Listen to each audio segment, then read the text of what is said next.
Assalamualaikum warahmatullahi wabarakatuh.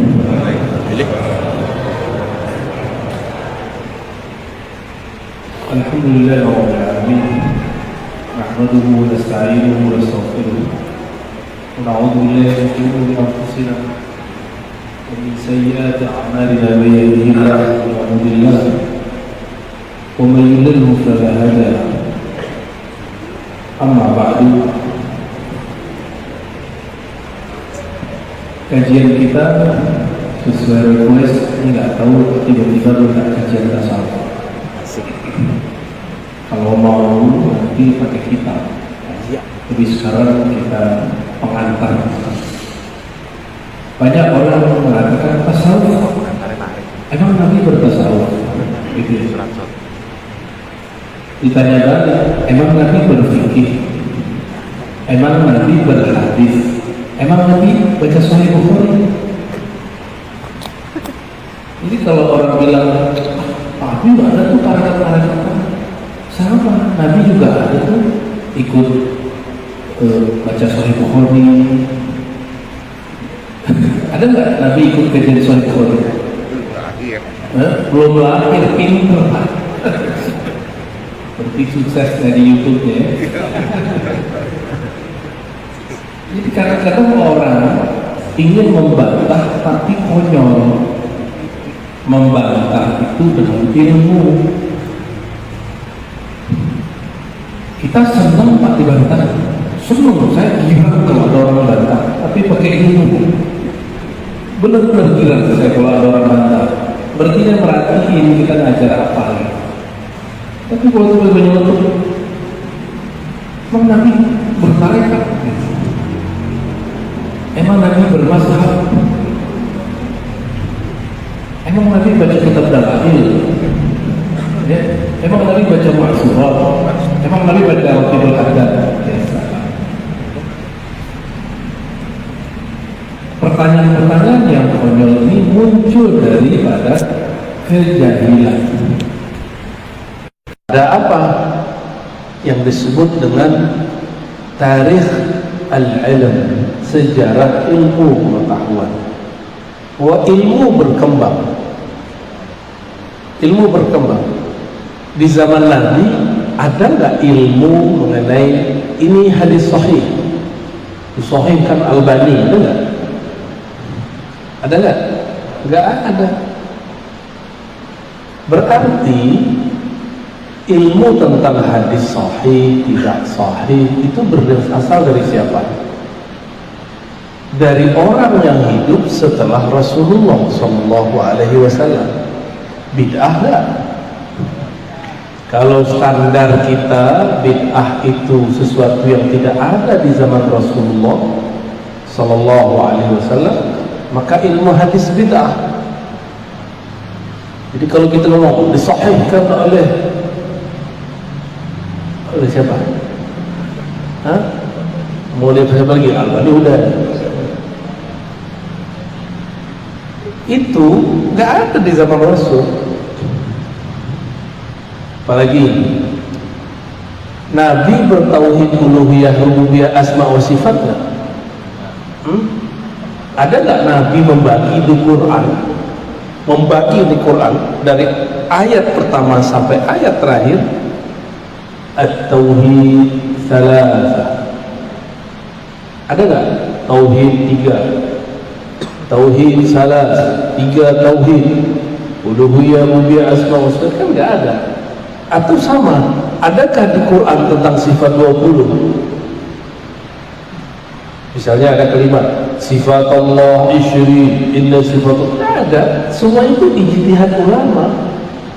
Ada nggak di Quran mengenai innal mazahib arba'? Sesungguhnya mazhab itu 4. Sama-sama nggak ada. Sama-sama tidak ada. Maka juga tidak ada di Quran tarekat Naqsyabandi, tarekat Syazali, tidak ada semua. Salafi itu nggak di Quran. Cuma tabligh, NU, apalagi antum sebut sesuatu nggak ada di Quran. Namanya nggak ada. Tapi kawan kita klaim tauhid uluhiyah ada di Quran kok.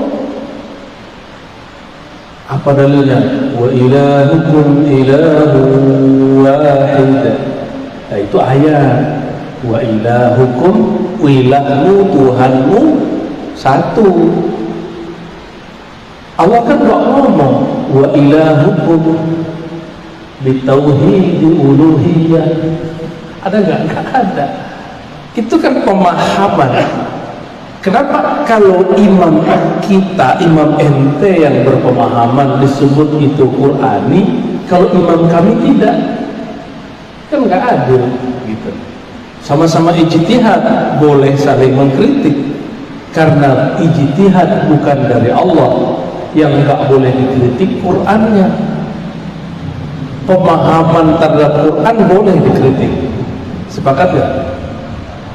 Kalau ngeritik Quran kafir, ngeritik Nabi kafir. Tapi ngeritik riwayat hadis Nabi nggak kafir.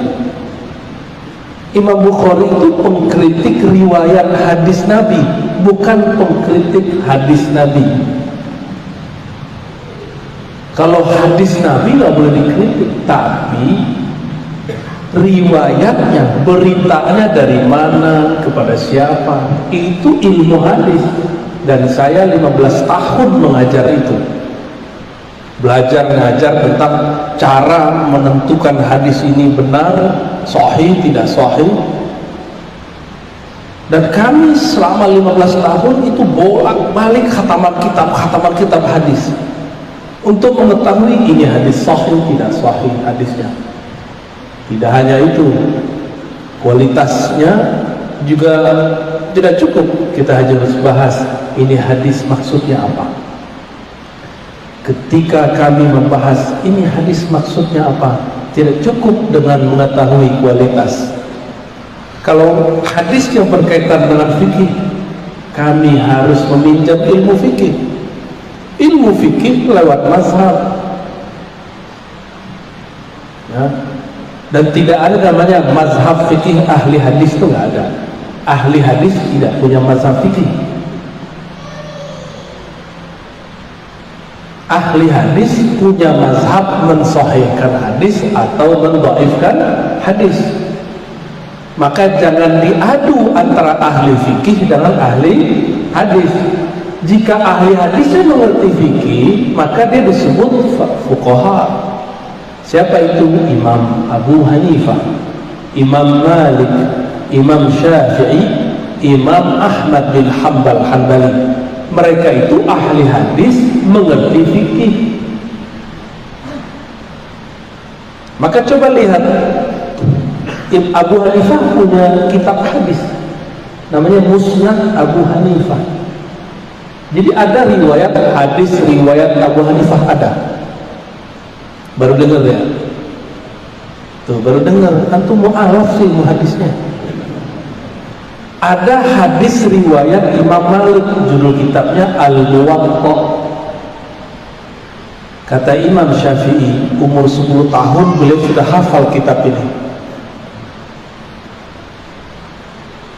As-sahhul kitab ba'da kitabillah Al-Muwatta. Kitab yang paling valid kualitasnya setelah Al-Quran adalah Al-Muwatta. Loh, Imam Syafi'i kok ngomong gitu? Kenapa Imam Syafi'i gak ngomong Sahih Bukhari? Kenapa? Apa? Betul lah, Imam Bukhari belum lahir. Iya, dia belum lahir. Karena Imam Bukhari belum lahir, dia belum nulis kitab, belum ada Sahih Al-Bukhari. Yang baru ada Al-Muwatta Malik. Itu Imam Malik diejek orang, kamu nih nulis buku yang ditulis orang. Apa jawaban Imam Malik? Wa ma lillahi baqiya. Jika ini buku karena Allah, pasti kekal. Sekarang semua kitab Muwatta tidak ada lagi yang tersisa kecuali Muwatta Imam Malik. Jadi Imam Malik ini sudah diperjalankan ruhaninya oleh Allah. Nanti Muwatta'mu yang akan jadi. Cuma nggak boleh sombong. Bahasanya diperhalus. Wa ma lillahi baqiya. Karena Allah pasti kekal. Kalau orang sekarang apa? Lillah. Gitu. Tapi saya geli sih dengan kalimat itu, lalah lillah itu agak gimana gitu, kayak gak pantas kita ngomong ya. Imam Syafi'i punya kitab Kitab Al-Um, di situ disebutkan sifat sholat Nabi sesuai dengan cara Nabi yang diriwayatkan Imam Syafi'i. Ini karena apa ya? Saya udah susah sekarang untuk nulis. Karena baru duduk jalan lagi, udah nggak sempet. Ya. Mungkin sekarang tugasnya ngomong dulu, ya. Kan nggak semua orang seneng baca, senengnya hasil jadi, benar nggak? Pilih baca apa dengerin ceramah, tuh kan? Benar ya? Tapi insya Allah ini sudah 70% sifat sholat Nabi yang diriwayatkan Imam Syafi'i. Karena orang biasanya sifat sholat Nabi Albani ini yang lebih tua nih ya, semuanya diambil dari kitab Al-Um, hadis riwayatnya Imam Syafi'i langsung. Biar nggak antum pertentangkan cara sholat kita ini dengan cara sholat sifat sholat Albani, itu kan cuma salah satu kompilasi aja gitu ya. Jadi Imam Syafi'i periwayat hadis kan? Periwayat hadis. Kalau kurang percaya buka kitab Bulughul Maram. Di sini ada kajian kitab Bulughul Maram, harus ada. Ya. Itu kitab ditulis oleh Imam ahli hadis bermazhab Syafi'i, Ibnu Hajar Al-Asqalani. Cuma sering dipakai oleh orang anti mazhab. Ya, hadis pertamanya tentang Ma'ul Bahar, kata Rasulullah SAW, Al-Hillu Maitatuh, At-Tuhuru Ma'uhu Al-Hillu Maitatuh. Airnya suci, bangkainya halal. Di situ sebutkan Rawahu Malik wa Syafi'i wa Ahmad, diriwayatkan oleh Imam Malik, Imam Syafi'i, Imam Ahmad. Belum ada Bukhari ya, belum ada Imam Al-Bukhari. Guru saya masih hidup, Allah ya yahfaz, Syekhuna Muhammad Hasan itu tinggalnya sekarang di Jerman karena sempat konflik dulu dengan ayahnya Bashar Assad, politik ya. Dan sekarang Bashar, dulu Assad, konflik, dia berani ngeritik pemerintah. Di Timur Tengah itu ngeritik pemerintah, mau negara mana aja, enggak, apapun negaranya, kritik. Sekarang ntar malam hilang. Ya. Di Indonesia kritik di mana-mana, hatta di warung pecel. Kita duduk di warung ini, orang ngomongin pemerintah dan nggak ditangkap. Saking banyaknya kan bingung menangkap yang mana. Dan Indonesia ini negeri sekarang, negeri surga kritik. Beruntung jadi orang Indonesia ya. Jadi netizen yang paling aktif sedunia itu Indonesia. Benar. Makanya orang Korea, orang Jepang senang dubbing atau ngambil tokoh atau dia nyanyi lagu Indonesia. Karena mereka tuh bikin. Kalau orang Indonesia senang melihat Korea, langsung tuh viewernya banyak. Ya, apa namanya? Saya sampai sekarang nggak benar-benar nyebutnya subscriber, gitu ya. Baik. Kalau orang bertanya, kalau tasawuf dalilnya mana?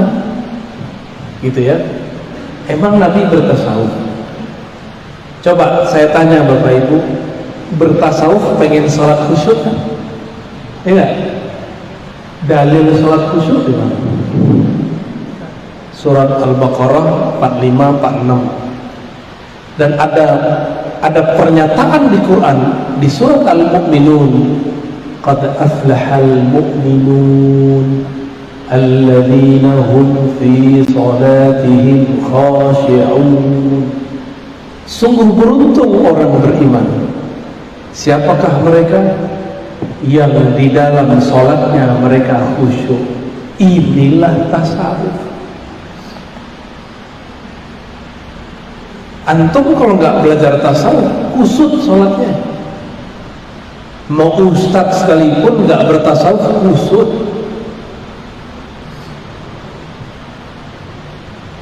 Kiai, saya udah banyak berguru ke banyak orang, Arabi, Ajami, Indonesia, Hindi, banyak saya berguru. Itu nggak banyak yang khusyuk. Sholat matanya kemana-mana. Itu orang Arab juga. Allahu Akbar. Bismillahirrahmanirrahim. Alhamdulillahirrahmanirrahim. Ya Allah ya nasta'in. Matanya kemana-mana. Kalau nggak sibuk sama ininya. Beda dengan Abu Bakar As-Siddiq radhiyallahu ta'ala anhu. Takbir, badannya bergetar. Allah. Antum kalau ngeliat Abu Bakar As-Siddiq sholat, getar semua. Nggak ada yang sanggup. Makanya saya nggak berani ngimamin sering-sering di luar, Pak. Sesekali aja. Kadang dijebak sama imamnya. Kayak tadi pagi, subuh. Ustaz, ada satu permintaan. Tolong imamin saya ya. Nah, imamnya ngomong begitu gimana? Daripada debat orang berkomat. Ya, ntar jadi terganggu sholat kita. Ya sudah, saya maju.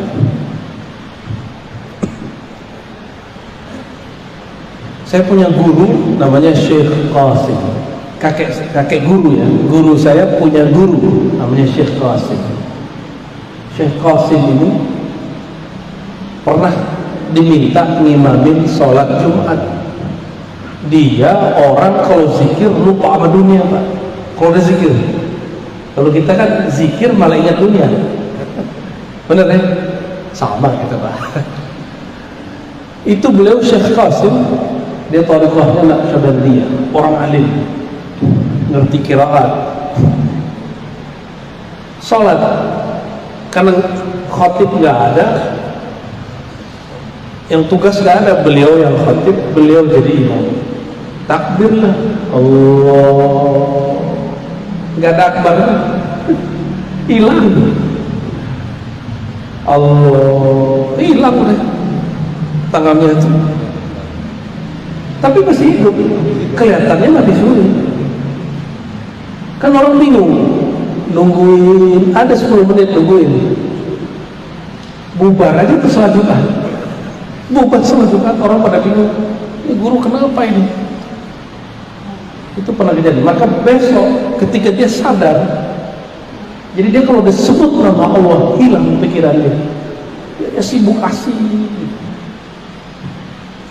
Ada orang begitu ya. Ketika esok hari, bahkan beliau nggak berani lagi kalau datang awal, kalau datang pasti nyari sudut.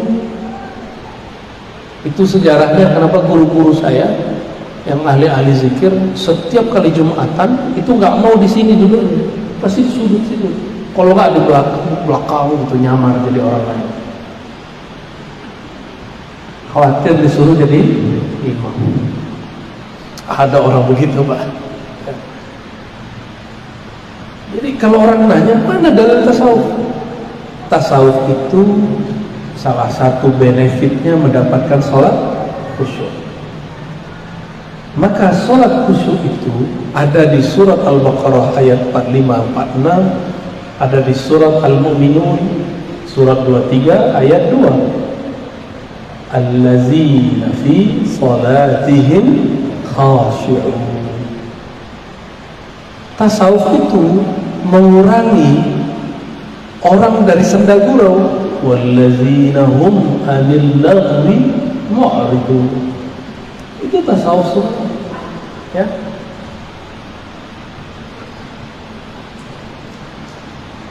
Baru setelah itu ilmu fikih.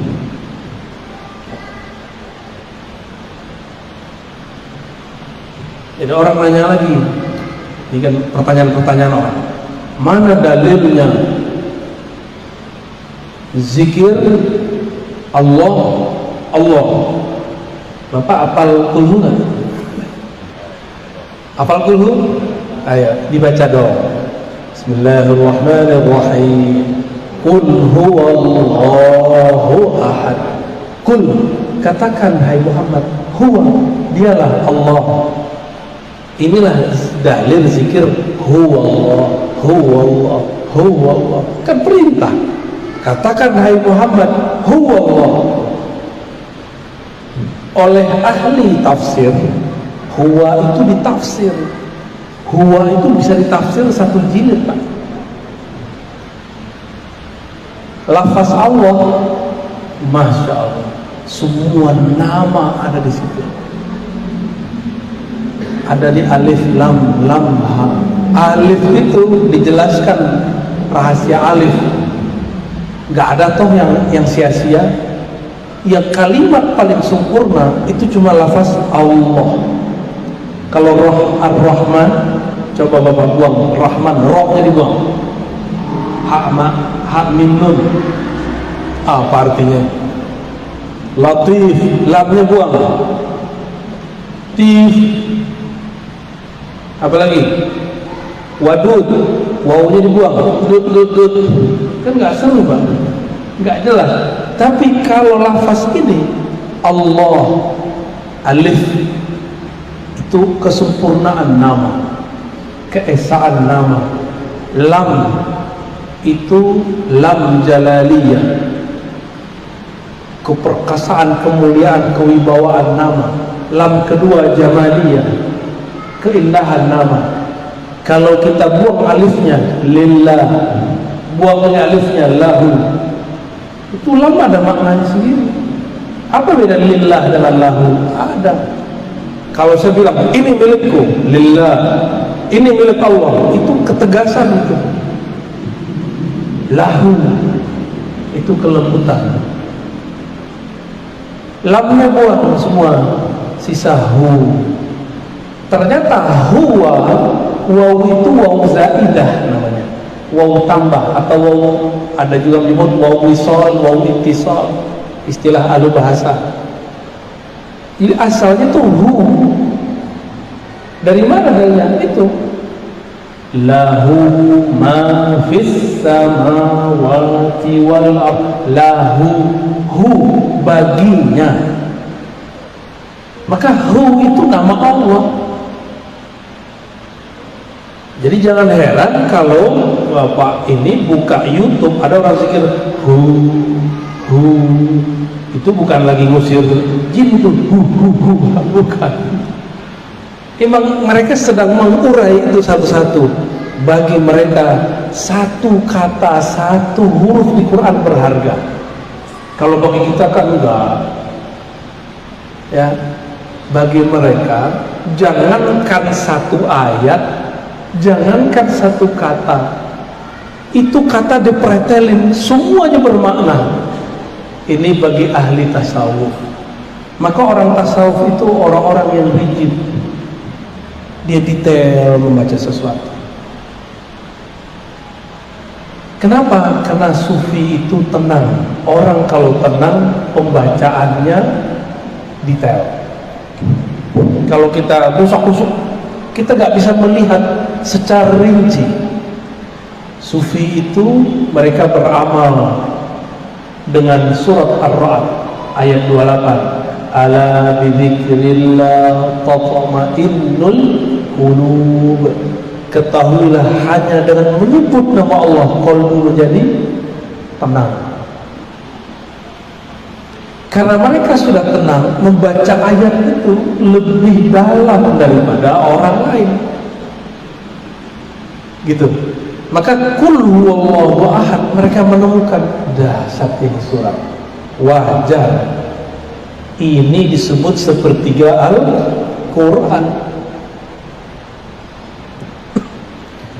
Wajar kalau ada sahabat hobi baca surat Al-Ikhlas, dia dicintai oleh Allah Subhanahu wa ta'ala.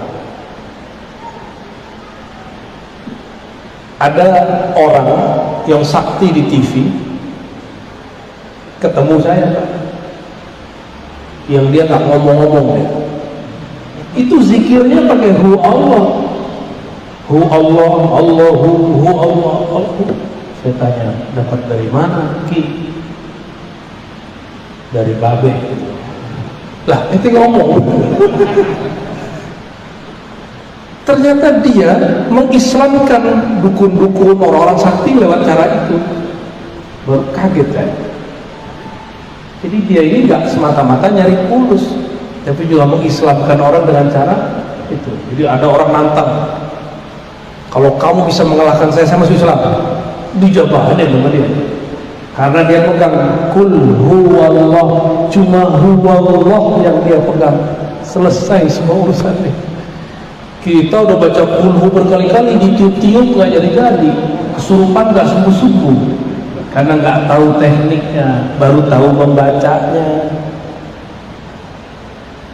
Benar? Mereka ini tahu tekniknya dan mereka nyamar jadi tentara, nyamar jadi polisi, nyamar jadi ustadz, nyamar jadi pemabuk, nyamar itu. Mereka mabuk, yang diminum air aqua, Pak. Nyamar masuk kemana, nyamar aja. Semua kita kan nyamar, ini kan lagi nyamar jadi orang soleh kan. Di rumah belum tentu begini. Iya benar. Iya, kita ini sedang menyamar semua. Yang tahu hakikat kita Allah. Sufi itu dia merasa kolbunya diperhatikan Allah. Itu sebabnya dia nggak perlu dipuji orang, dia cukup merasa diperhatikan Allah. Itu sufi. Jadi sufi itu bukan orang gila, bukan. Ada orang gila di syuting, ini wali Sufi Ar-Razi, dikirim ke saya. Ya saya senyum aja. Orang jahil kok dilawan ya? Gak usah dilawan orang jahil. Dia nggak dengerin kajian kita, cuma dengerin potongan-potongan video atau dengerin ustadz dia. Itu walinya orang gila. Emang pernah saya bilang orang gila wali? Ternyata dia mengklaim ada seseorang yang menurut saya wali itu gila. Maka dia kemudian tuduh wali Sufi Ar-Razi. Ya, itu wali setan. Ya. Bagi dia wali setan gila, bagi saya enggak. Bagi saya beliau itu tabib, wali tabib, wali yang apa yang dikasih dia jadi obat. Dulu kan saya anti begituan, nggak percaya kualannya, kualan bener. Dulu ini suara serak terus, sakit. Tiba-tiba jam 3 malam habis selesai pengajian hikam di Tangerang Selatan, beliau datang pakai mobil muridnya, mobil Pajero keren sekali, zoom. Banyak orang salaman. Saya, sehat. Salim itu sekali doang saya ketemu beliau. Salim. Terus tiba-tiba dia ambil itu sirih. Nggak jelas. Itu ngomong apa sih nggak ngerti. Yang ngerti cuma yang di samping dia itu kawan sahabat saya namanya Razi juga, Habib Razi. Suaranya bagus. Sejak saat itu nggak pernah lagi nih serat. Kalau serat hantam pakai sirih selesai. Ar-Razi yang kata orang sekolah sampai S3 yang ngasih obat seratnya orang yang ente sebut gila, yang gila ente apa dia? Hah? Jadi orang-orang ini ketipu oleh penampilan orang-orang tertentu. Jadi bagi dia kalau dia nyoret-nyoret itu gila. Gak begitu ya. Berarti yang nyoret-nyoret tembok gila semua dong. Baik. Jadi sufi itu apa? Tasawuf itu apa? Nah, kita harus punya perbandingan.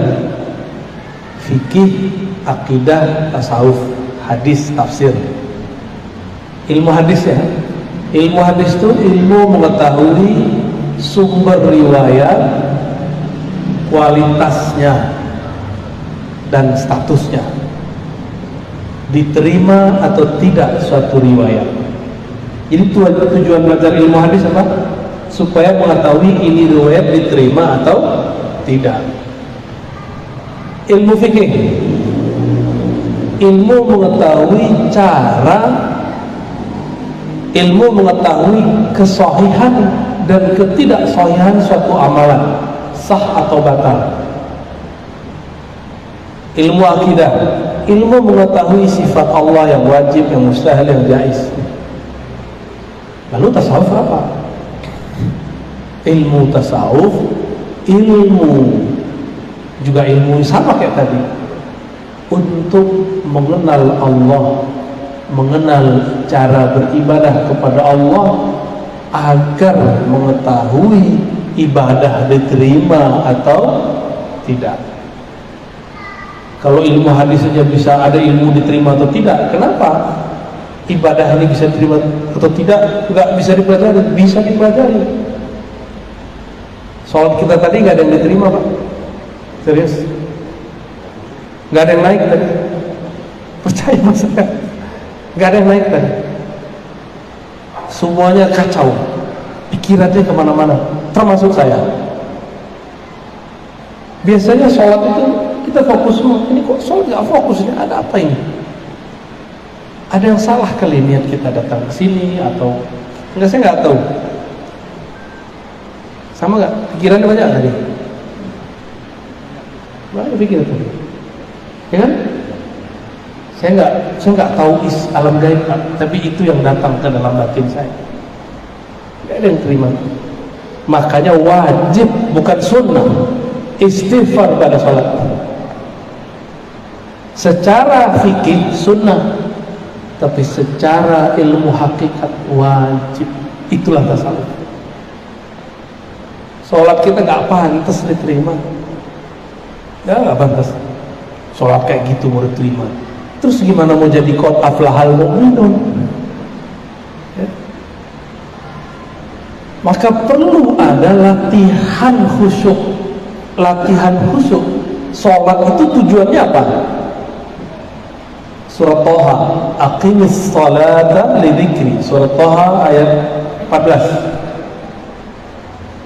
Dirikanlah sholat untuk mengingatku. Maka supaya sholatnya beres, latihan zikrullah. Latihan zikrullah sama dengan orang latihan tahfiz, sama dengan orang latihan panah. Sebelum memanahnya bagus, maka panahnya berkali-kali. Orang kalau mau bentuk tubuh yang bagus, dia latihan ngangkat berat. Ada angkanya nggak? Bid'ah nggak tuh? Rasulullah nggak pernah ngajarin. Mana? Kan di hadis cuma dikatakan memanah. Caranya kan nggak diajarkan. Antum memanah dengan cara begitu kan bid'ah itu. Nggak ada di zaman Rasul perintah-perintah begitu. Kita kerjain. Untuk apa kita buat metodologi? Untuk mencapai tujuan. Maka kita berlatih untuk mencapai tujuan. Itulah sebabnya kenapa di dalam tasawuf yang dilatihkan zikrullah. Zikir sekian, zikir sekian. Tapi ada tasawuf yang murni. Tadi tasawuf amali namanya, tasawuf amal, tasawuf wirid. Ada tasawuf murni, itu tasawuf yang isinya ma'rifatullah, ngaji tentang Allah. Bapak kalau wirid 1000 itu terasa lama. Tapi dari tadi habis maghrib sampai sekarang kita ngaji, gak terasa ya? Maka thariqat ma'rifatullah, thariqat mengkaji tentang siapa yang disebut dalam zikir, itu kadang lebih seru daripada zikir. Kita senang sama seseorang, ketemu orang yang kenal sama orang itu, nanya-nanya, tahu-tahu udah 2 jam.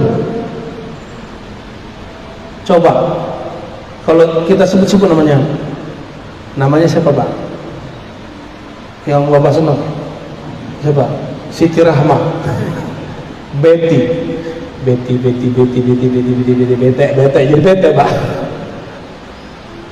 Zikir itu cuma latihan mengingat-ingat.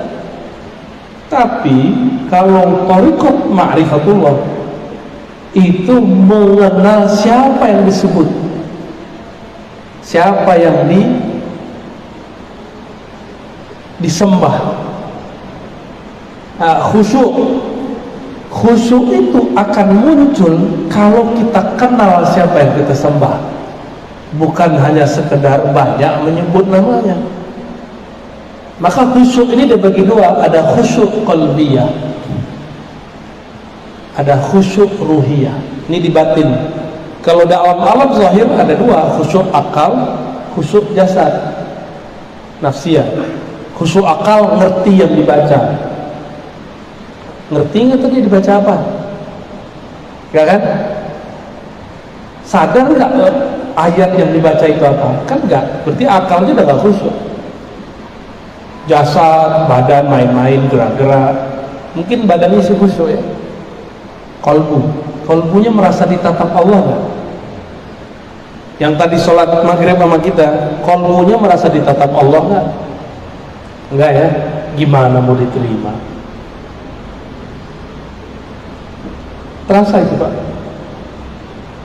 Jika ada di suatu masjid orang kolbunya merasa ditatap oleh Allah, itu nyebar rasanya kepada orang lain. Minimal samping kiri kanan nyebar itu. Minimal kita ikut terbawa syahdunya. Kecuali kolbu kita sudah ternodai dengan noda-noda maksiat, noda-noda kelalaian yang panjang, atau kita syak kepada orang itu.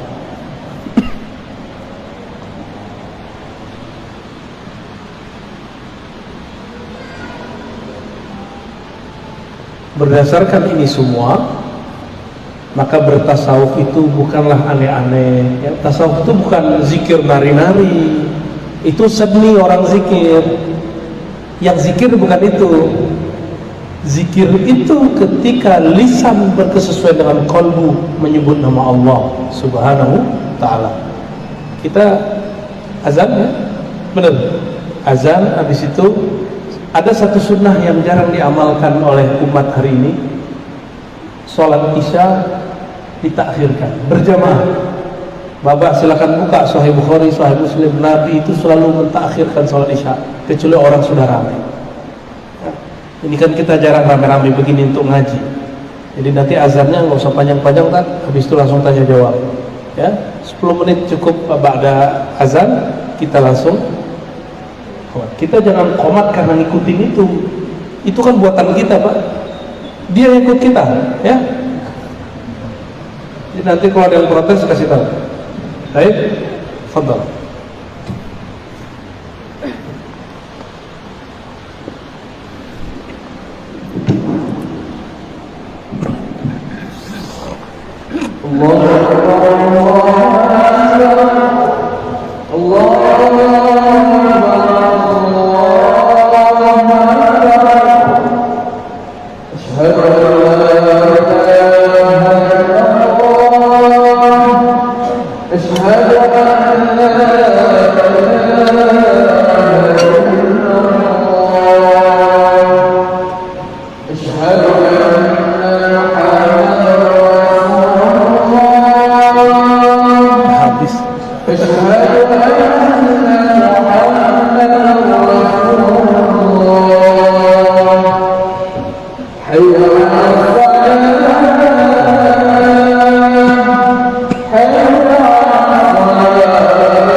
ولا تخلفوني يا رب.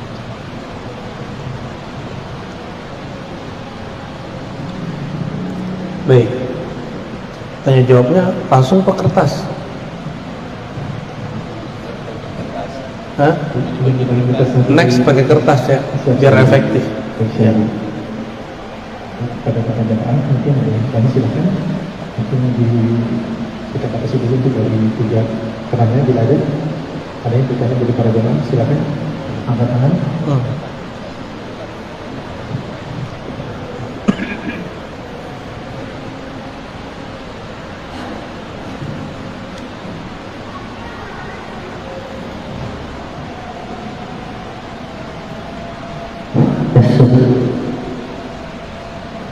Bismillahirrahmanirrahim. Assalamualaikum warahmatullahi wabarakatuh. Assalamualaikum.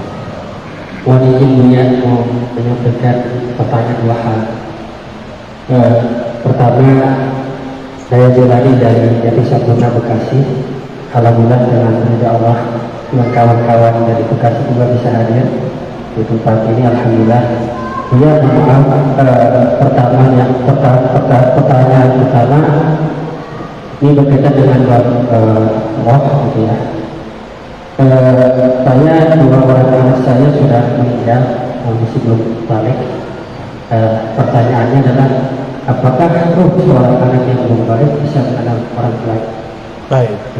Ya. Kedua, dia mungkin ini bukan pertanyaan, tapi mohon itu dari kelasnya dia untuk mengijazahkan teknik pikir kolbu.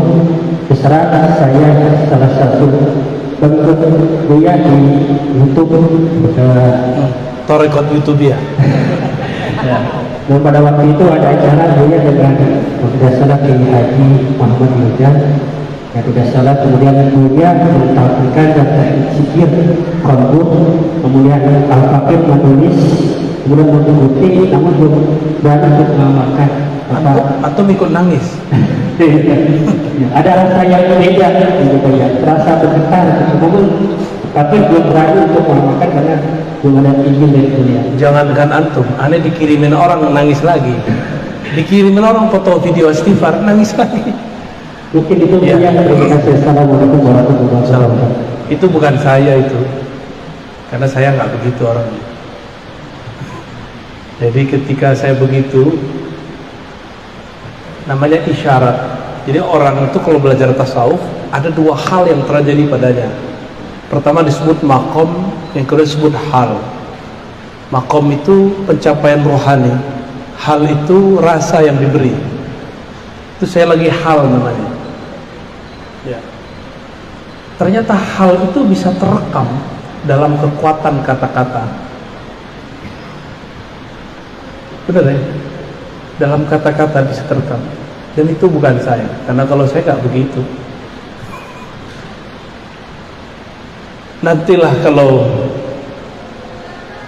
antum beruntung, jika halnya datang, kita talqin semua.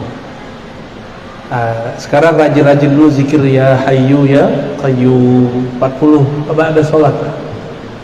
Ba'da sholat ya hayyu itu pembuka otak, pembuka kolbu. Kalau ibarat orang mau bertani, dia gemburkan dulu tanahnya, baru dia tancapkan biji, gitu ya. Yang pertama tadi tentang apakah ruh anak yang belum balik wafat dia kenal ayahnya. Ruh itu ketika meninggal dia kan sudah masuk ke dalam jasad, ya. Maka secara bin jasad, binnya itu tetap ke ayahnya, dan itu dijamin masuk surga semua. Nanti kalau antum tergadai ke neraka, mereka nanti yang minta-minta kepada Allah, ya Allah kami bisa masuk surga kan karena bapakku, karena ibuku. Kalau 2, waduh enak tuh ya, enak tuh. Jangan berharap anaknya kecil dibunuh-bunuh Pak, jangan. Jangan salah paham ya. Dan Nabi SAW ketika ada seorang ibu nangis anaknya meninggal, ada yang meninggal anaknya 3, apa kata Nabi? Kamu akan dijamin masuk surga dengan ada anaknya. Ada sahabat nanya, bagaimana kalau dua wahai Rasulullah? Iya, sama. Tapi sahabat ini nyesel nanya, kalau atu gimana wahai Rasulullah? Ya, untung dia lupa ya kan, jadi bikin kita penasaran. Apakah dia kenal? Dia nanti dikenalkan. Karena ruh itu ketika dia mati, dia nggak mati. Yang mati cuma jasad, ruh nggak mati. Ruh itu energi. Ternyata ahli kimia, ahli fisika, ahli biologi, ilmu eksak sepakat mengatakan energi tidak pernah habis. Energi itu abadi. Energi itu dalam bahasa agama disebut ruh. Karena ruh itu dia bersiap berpindah. Dia coba pindah doang, nih ada yang jadi cahaya. Jangan dikira cahaya begini hilang Pak, ini berlanjut lagi. Coba lihat, bintang berkedip-kedip nggak? Itu ada yang setelah 1000 tahun baru nyampe di sini. Ada yang 1 tahun baru nyampe di sini. Ada yang 8 menit nyampe di sini. Matahari itu 8 menit nyampe di bumi cahayanya. Jadi energi itu bergerak terus. Jadi apa yang kita lakukan di bumi itu tidak habis, walaupun antum mojok di hotel, mojok di pohon, mojok di mana, korupsi di mana, melakukan yang nggak benar di mana, itu energi jalan terus. Dan Allah punya tentara-tentara, punya karyawan-karyawan langit yang mencatat energi itu. Oh, dia saat ini mengeluarkan energi. Tapi energi paling dahsyat, wala dzikrullahi akbar. Sungguh mengingat Allah itu lebih besar.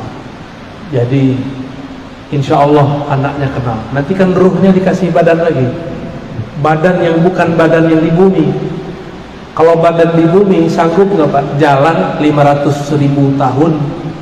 Sanggup nggak? Maka tubuh yang Allah kasih nanti itu bukan tubuh ini. Tulang ekornya sama, tapi tubuhnya bukan tubuh ini. Tubuh ini disuruh ke Indomaret aja udah capek. Ya, kayaknya tuh banyak penyakit semua tuh. Gitu ya, Allahu a'lam bishawab.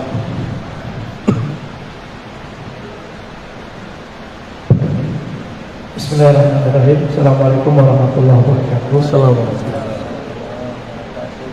Malam ini bersyukur kepada Allah kita dikasih kemudahan hadir di majelis ilmu.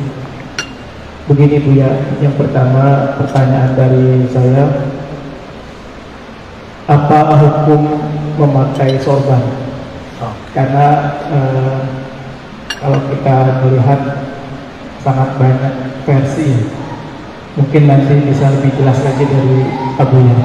Yang pertama. Yang kedua, kita ketahui juga aliran tasawuf begitu banyak. Kira-kira menurut Abuya mana tasawuf yang memang sangat mudah buat kita amalkan?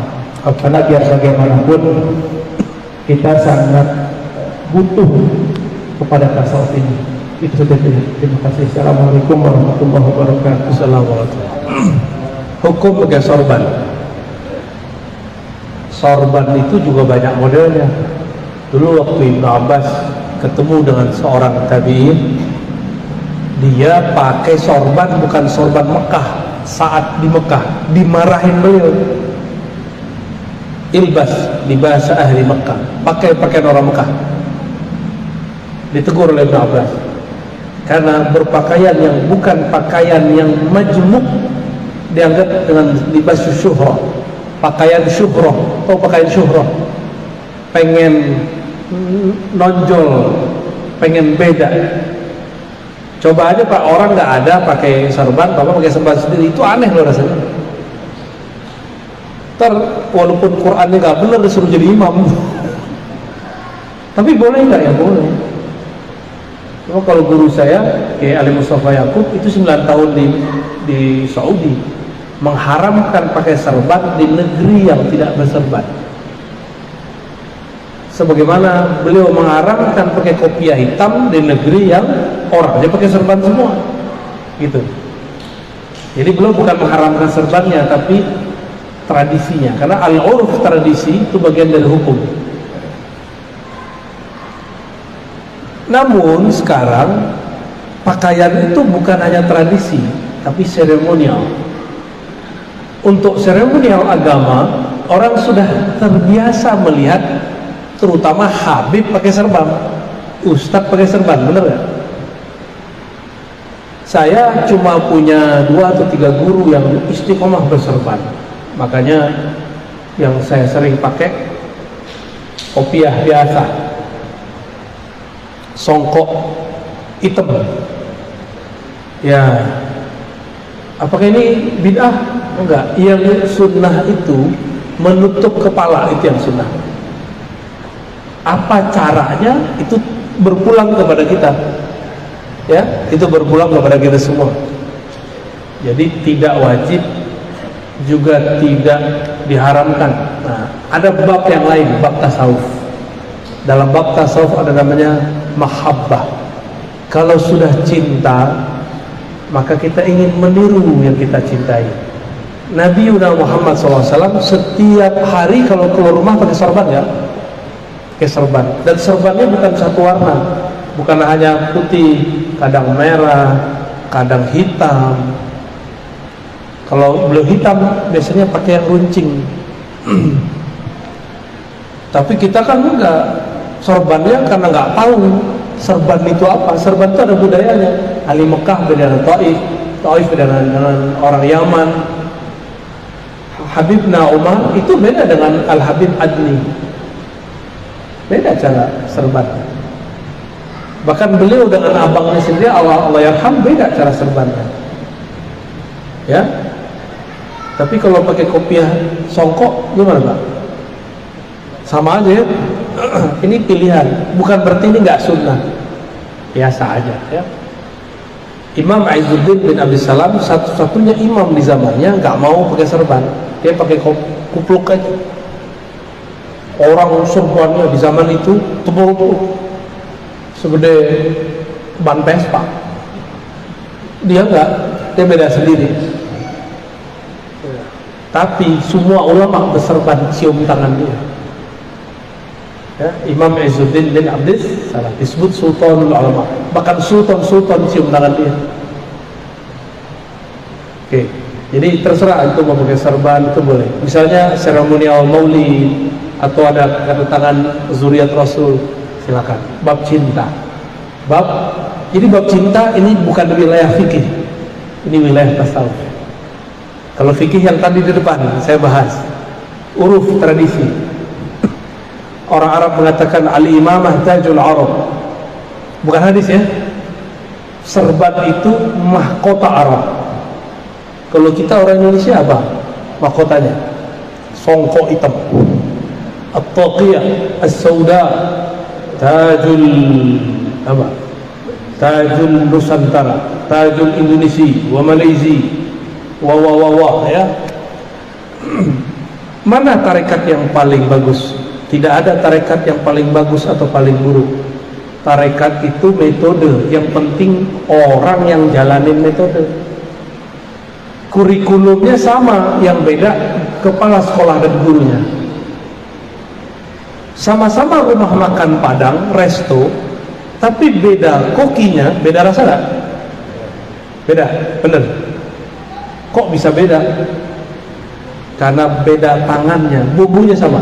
Ini saya buat rendang, bahannya sama, antum buat rendang, beda gak rasanya? Beda. Yang gak enak punya saya, karena gak pernah buat rendang, ya. Bahan sama, di tangan yang berbeda, beda hasilnya. Qurannya sama, tapi yang bacanya beda, hasil beda. Itulah hakikat orang bermursyid, bertarekat. Sama-sama Naqsyabandi, sama-sama Qadiriyah Naqsyabandiyah, sama-sama Syadziliyah, sama. Tapi ketika ini yang memasak zikirnya, mengolahnya, hasilnya berbeda. Dan kita nggak boleh hasad, nggak boleh iri. Itu yang Allah berikan kepada kita. Bapak Ibu yang berkahi Allah, ada lagi apa cukup? Satu lagi ya, satu lagi. Bismillahirrahmanirrahim. Assalamualaikum warahmatullahi wabarakatuh. Assalamualaikum. Mohon izin Buya memperkenalkan diri. Nama saya Edi Afrizal. Saya tinggal di Cilengsi, asli Sumatera Barat.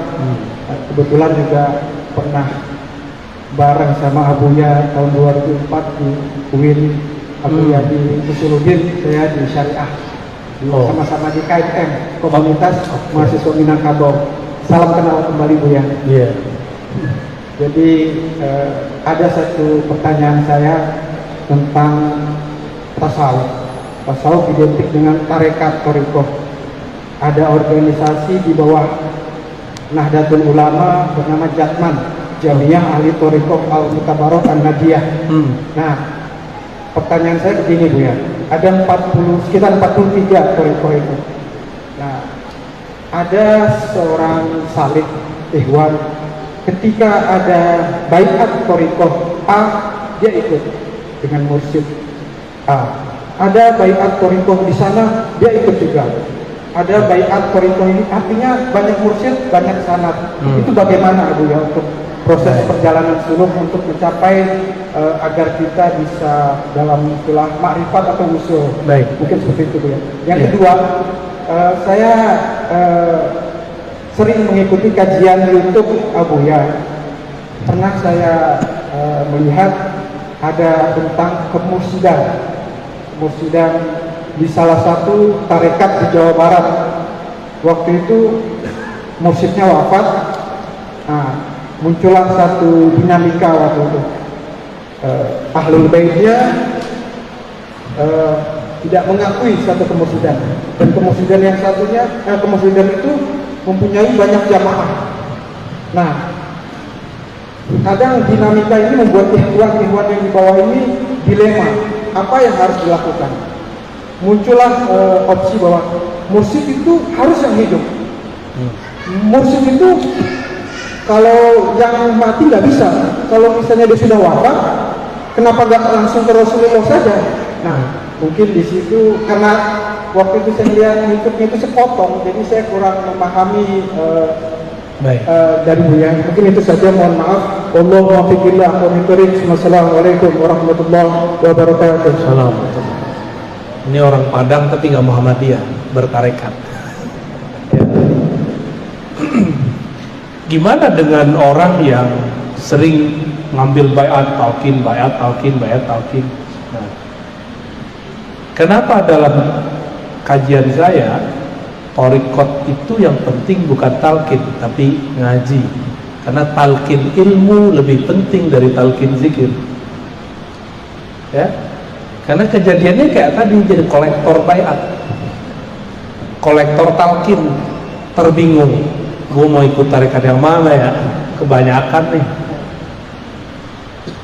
Cukup mobil satu sampai daripada mobil banyak tapi nggak dipakai-pakai.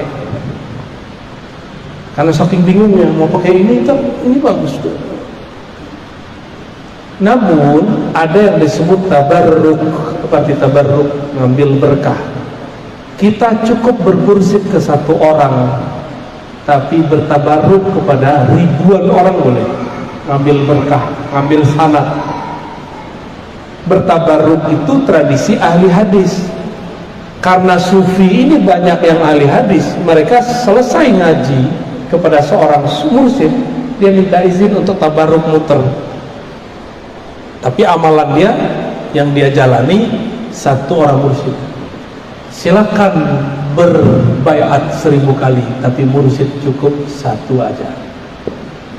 Setelah mursyid, misalnya kita sudah selesai di kurikulum mursyid, boleh nggak ganti mursyid? Ganti mursyid nggak boleh, tambah mursyid boleh, upgrade mursyid boleh. Kalau ganti mursyid, antum su'ul adab, kurang ajar namanya. Tapi menambah mursyid boleh. Mursyid kan pembimbing, yang sempurna kan cuma Rasulullah. Maka di luar Rasulullah, mursyid tidak ada yang sempurna. Maka mursyid gak boleh larang muridnya. Kalau muridnya sudah cukup pemahamannya. Jangan ditahan, guru nanti jadi hijab. Jadi kebanyakan murid nggak usul-usul, tidak sampai kepada hadirat Allah karena ditahan sama gurunya. Harus dilepas kepada guru yang lain. Siapa tahu nanti beda thariqah, beda mursyid, beda lagi ahwal dan makomnya. Ya, jadi saya mengimbau para praktisi tarekat, para mursyid, wakil talqin, jangan menghijab murid. Jadilah yang membuka jalan untuk murid. Tapi kalau ada nih, ini baru, kita bilang tunggu dulu, taruh waktunya, saya kasih tahu, kamu akan saya lepas. Nah, itu hak seorang mursyid. Sama kayak masuk sekolah, kan ada dari kelas 1 sampai kelas 6, kelas 1 sampai 3, kelas 1 sampai kelas 3, kan begitu. Selesai dulu kelas 3, baru ente pindah. Kalau enggak, di sini dia pindah kelas 2, belum naik kelas pindah lagi. Nggak naik kelas Pak, udah 1000 kali nggak naik kelas, di situ aja. Inilah nasib kolektor talqin tapi nggak punya mursyid. Ya, guru-guru itu pencemburu. Serius wallahi, guru-guru itu pencemburu. Apalagi kalau nafsiyahnya belum selesai, dibakar sedikit dia nanti serang mursyid yang lain. Seperti ustadz-ustadz menyerang ustadz-ustadz yang lain. Padahal sama-sama ahlus sunnah, sama-sama berjuang, cuma karena beda politik serang-serang. Ya. Terus apa tadi yang terakhir?